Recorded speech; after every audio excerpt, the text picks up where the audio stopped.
Welcome to the Governor's Mansion. This is one of my favorite rooms in the mansion. It's called the Nook. As you can see, it's a very small area, but today we would call it our family room. First, we're going to be talking about some of the first ladies in the Nook. We are going to talk about some events that happened during the governor's elections, and we will talk about some of the first ladies and their families and show you that they were just ordinary people like you and me. If you notice, there's a beautiful staircase next to the Nook.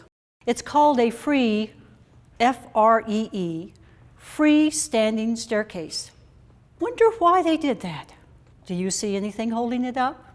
It is known as one of the most beautiful walnut staircases in the United States. Now, the staircase leads up to the second floor, where the governor and his family live. When the mansion was first built, there were only bedrooms on the second floor, 8 bedrooms to be exact, and that was because the governors had large families then. Well, if you were upstairs with nothing but bedrooms up there, you would like some time away from your siblings, so you probably would sneak down the stairs into the Nook. And there you would read a book, do your homework, play a game, or even practice the piano on this beautiful Steinway piano. Now, we see the harp in the Nook today. The harp has not been here that long. It was donated to the mansion by the Pillsbury Wainwright family of St. Louis during the Carnahan administration. Now, if we look over here, we see some chairs, and we know that the mother probably came down here to be with the children, and she probably brought some clothes down here to do some mending, because we have this beautiful antique sewing kit next to the chair. Next to the sewing kit is a beautiful grandfather clock. This was donated to the mansion by Governor and Mrs. Lon Stevens.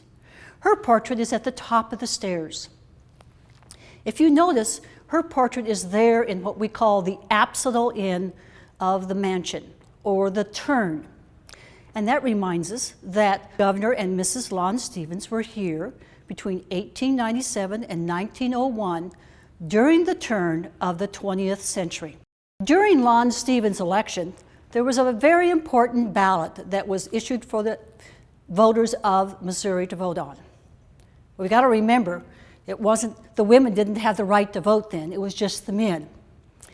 They were voting on moving the capital to Sedalia. Fortunately for us, it was defeated two by one. Governor Stevens and his wife, Maggie Stevens, decided to have a wonderful Christmas party for the children of Jefferson City. They invited all the children ages 10 and under to come to the mansion for a Christmas party. Over 400 children arrived.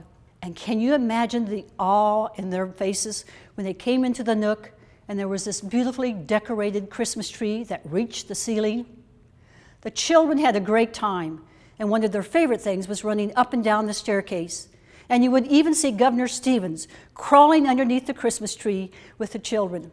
It was a wonderful occasion for everyone.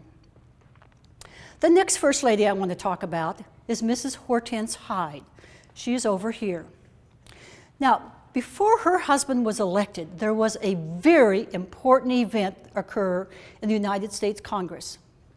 In 1920, the United States Congress passed the amendment to the Constitution. It was the 19th Amendment that Susan B. Anthony had campaigned for over 40 years. It gave women the right to vote. During the election, there was an overwhelming turnout of voters because women also had the right to vote. And Arthur Hyde was put into the governor's mansion, and Warren Harding was put into the White House. Now, Governor and Mrs. Hyde had a 9-year-old daughter named Caroline.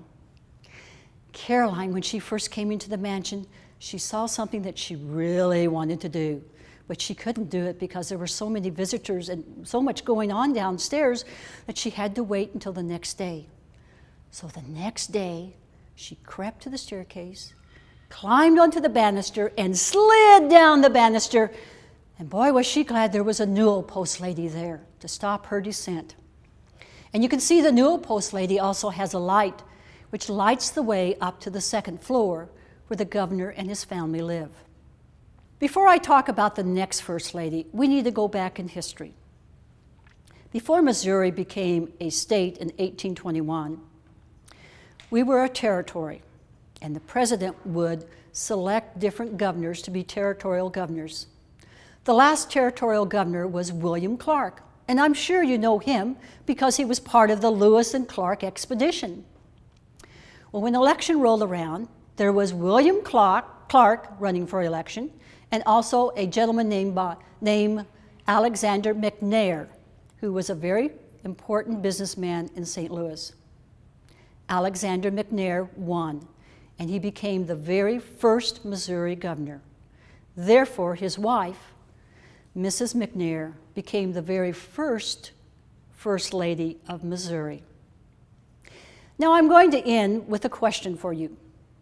Mrs. McNair never lived in the governor's mansion, nor in Jefferson City, because the first state capital was not in Jefferson City. Where was it?